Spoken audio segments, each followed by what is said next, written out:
Hello everyone, we are continuing our series titled God is in Control. And through the series, the one point that I'm trying to push through is this, that God is in control over the peoples of our lives. God is in control over the events that happen in our lives. God is in control over the places of our lives. And God is in control over the timings of things that happen in our life. In other words, all things are under God's control. Nothing happens without His knowledge. Nothing happens without His permission. And in this video, I want to introduce the life of Joseph to us. If you have grown up in church, you have heard the story of Joseph from Sunday school days. And Joseph learned these lessons for himself. And it is important that we learn these lessons for our own lives, because when we go through trouble and pain and difficult questions and questions about unfairness and injustice, it is important for us to know how God is in control, and ultimately He is able to make all things work together for good for those who love Him. Now, the story of Joseph, we are not able to get into all the details, but definitely we are going to look at some of the details. Now, Joseph, when he was a very young boy, probably a teenager, God gave him two dreams.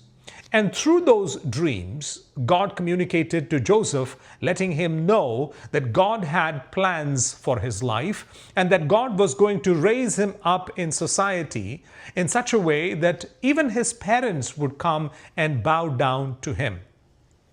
Now, I have often wondered, why did God have to give Joseph these dreams? Because if God had intended to raise Joseph up in life, He should have just done that, like God did in the case of Daniel. God did not give him any dreams to let him know that He had high plans for him. When it was time for him to be raised up to his high positions, God just did that. Why did God give Joseph these dreams ahead of time, letting him know that God had plans for him? I believe God was trying to teach Joseph that he is in control over everything, and God wanted him to, at the end of his life, look back and see how God was in control over the peoples of his life, over the places of his life, over the events that happened in his life, and over the timings of things that happened in his life.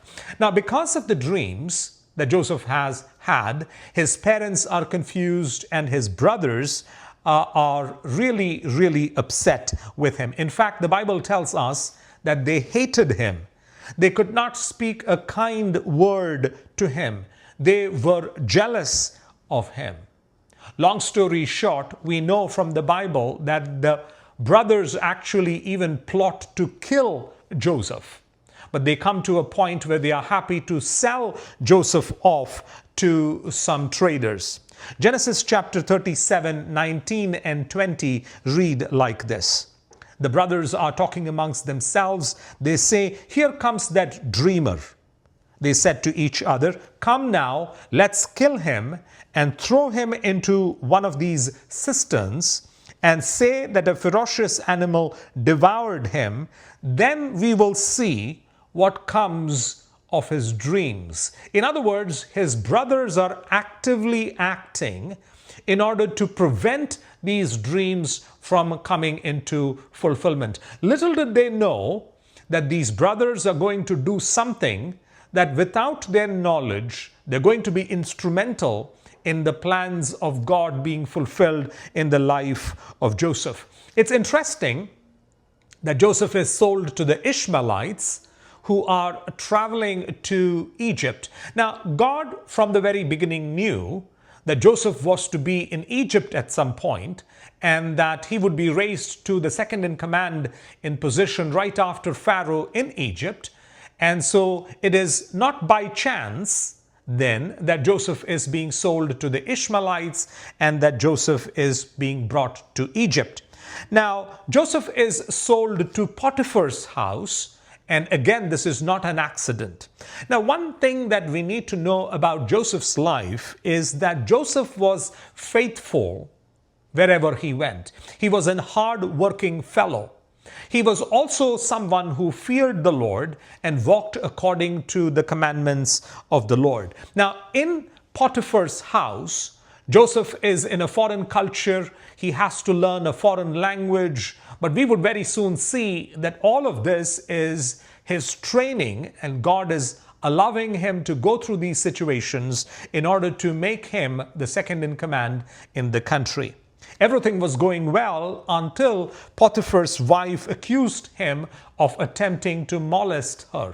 And all of a sudden, Joseph loses the favor of Potiphar and he is put into a prison. It's a very unfair kind of situation. Injustice has been done to Potiphar. And from a common man's perspective, if we would ask, does God look like he is in control? One might say, no, it doesn't seem like God is in control at this situation. But what is important is that even in the prison, Joseph continued to fear God and to follow the commandments of God.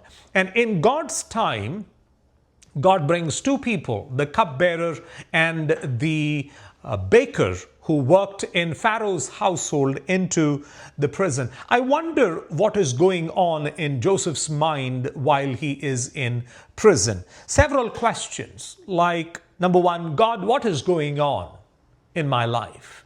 Number two, why am I in all this trouble? What wrong have I done? There may also have been a question in his mind, God, why all this injustice? Why all this undeserved suffering in my life? And he may have also asked God, what about all the dreams that I have had? Were they dreams from you? Or were they just me hallucinating about something? You know, these kinds of things are important because these kinds of questions can come up in our lives as well. Because there may be situations in our life when we think God is absent and everything seems to be going in a backward direction.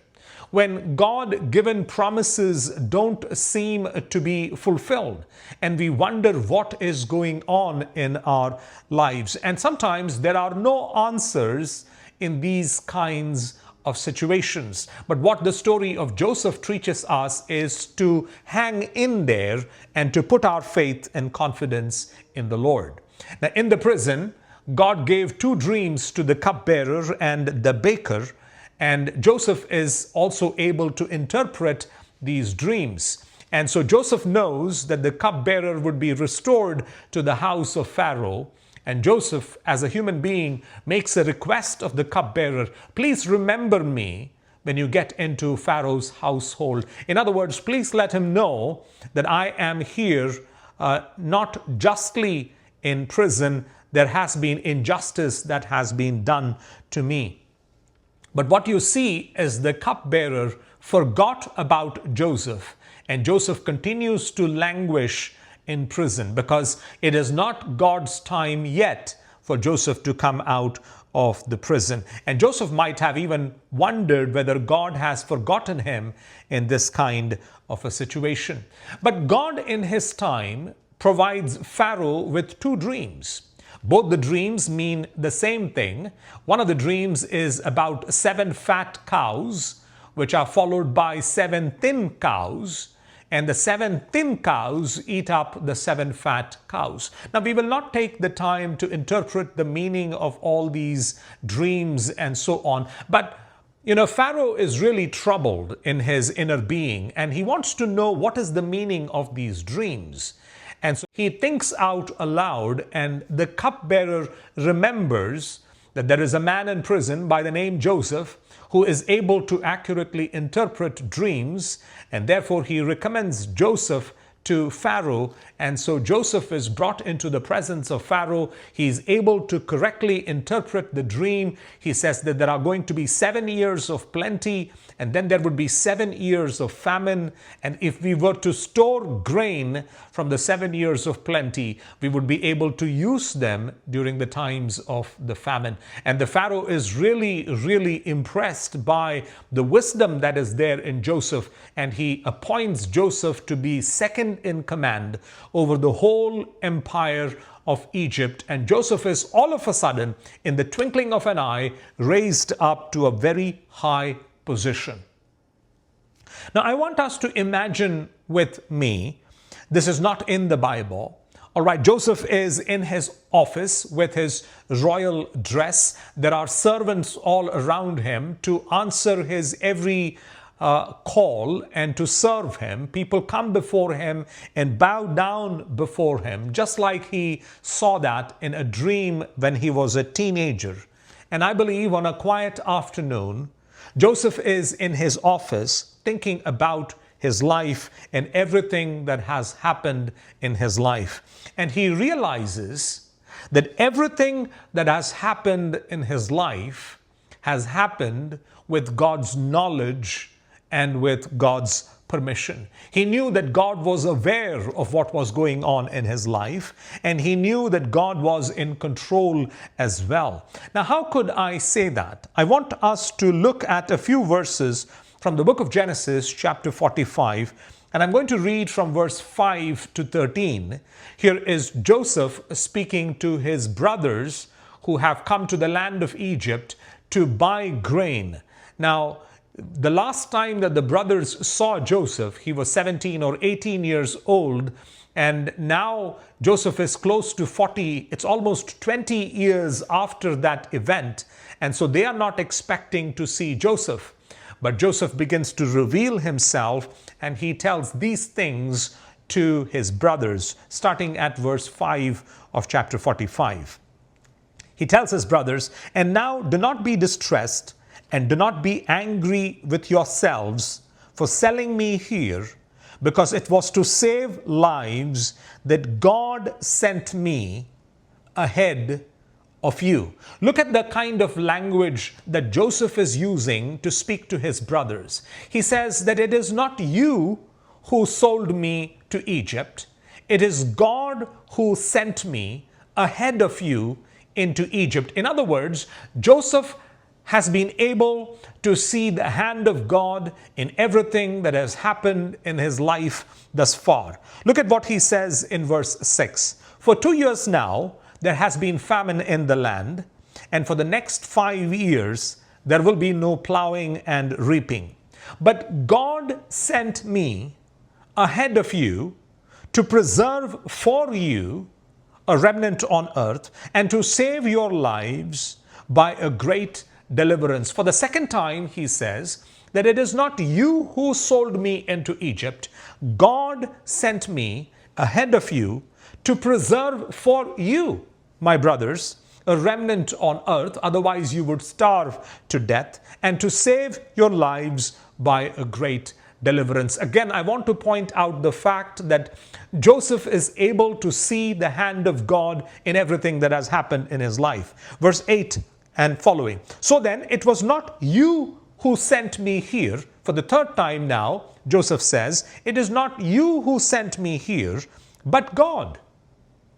He made me father to Pharaoh, lord of his entire household and ruler over all Egypt." In other words, God is the one who brought me to this position. I am highly influential in Egypt, and Pharaoh even considers me as a father to his household.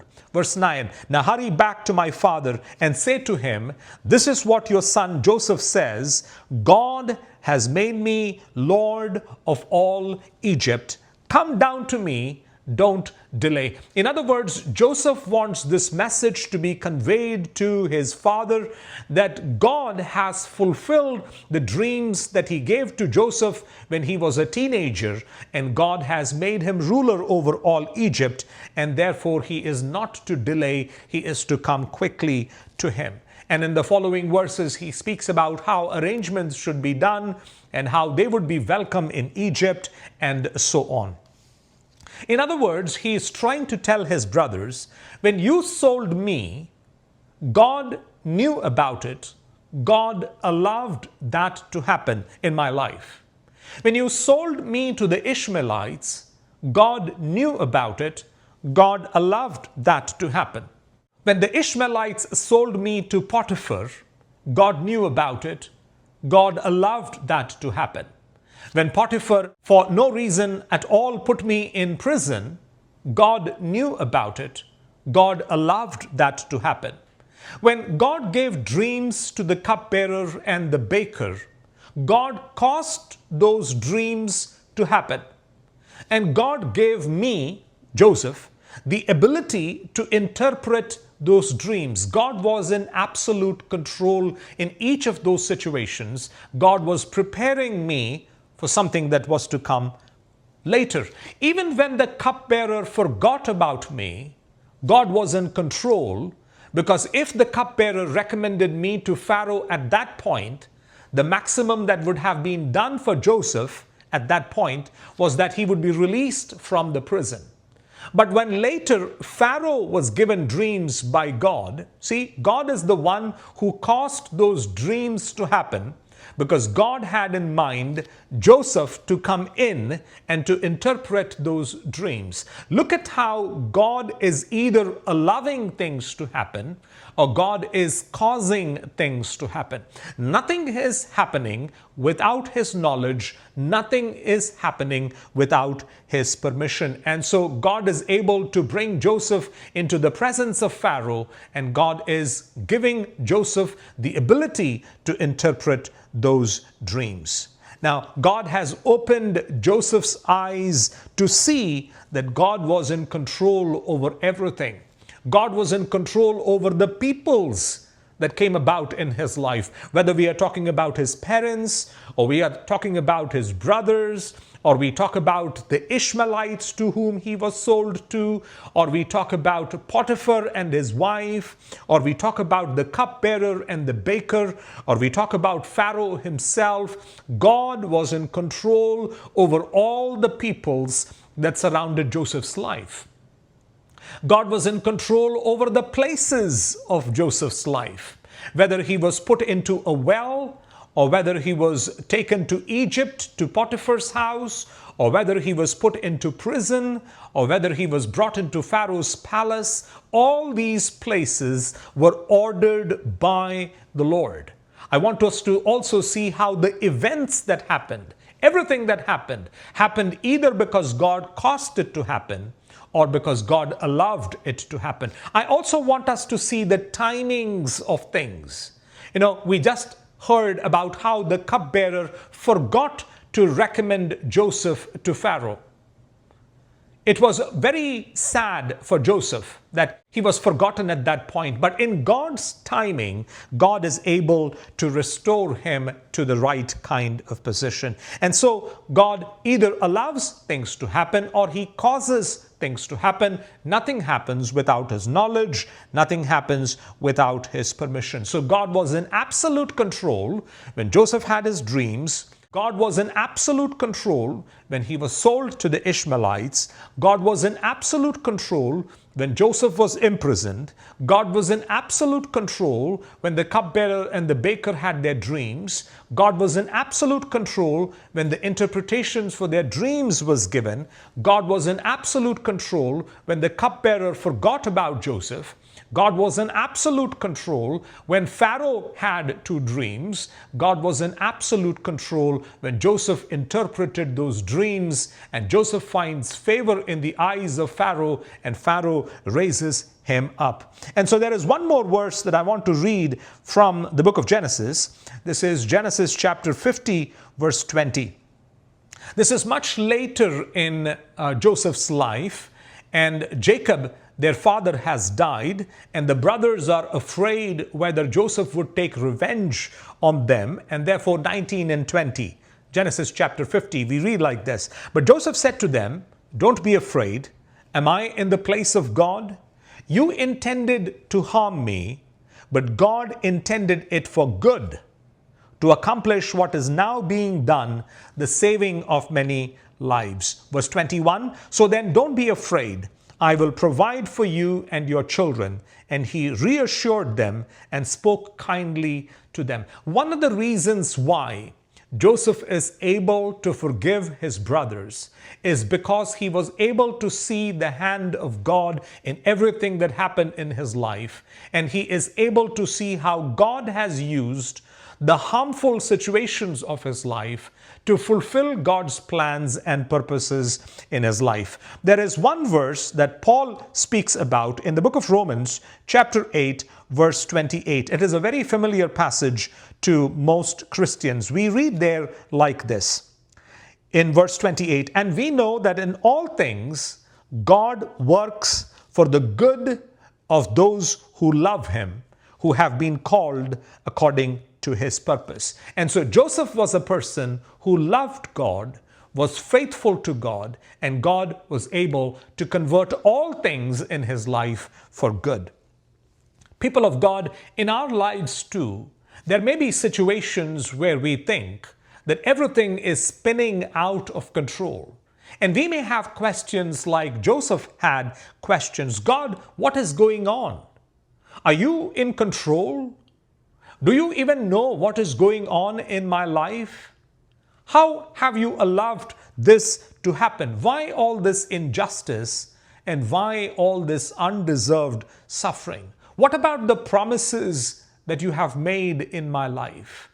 Were they just dreams or were they God-given dreams? And people of God, when we have many years of silence from God, when we go through situations like these and we begin to wonder whether God is really in control, I want us to remind ourselves from the life of Joseph that our God is a sovereign God.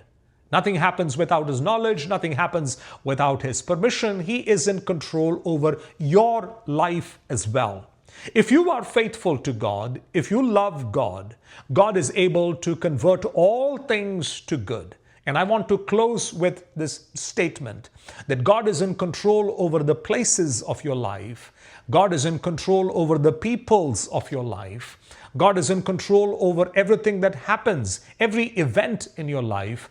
And God is in control over the timings of our life. He's able to raise us up at the right time. In fact, there is a passage in the Bible which says that even when a hair from our head falls to the ground, it does not happen. This is me saying that in my own language.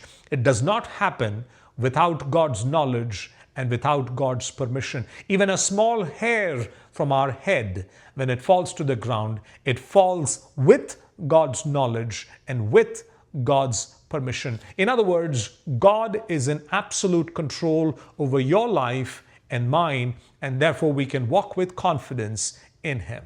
May God bless us with these words.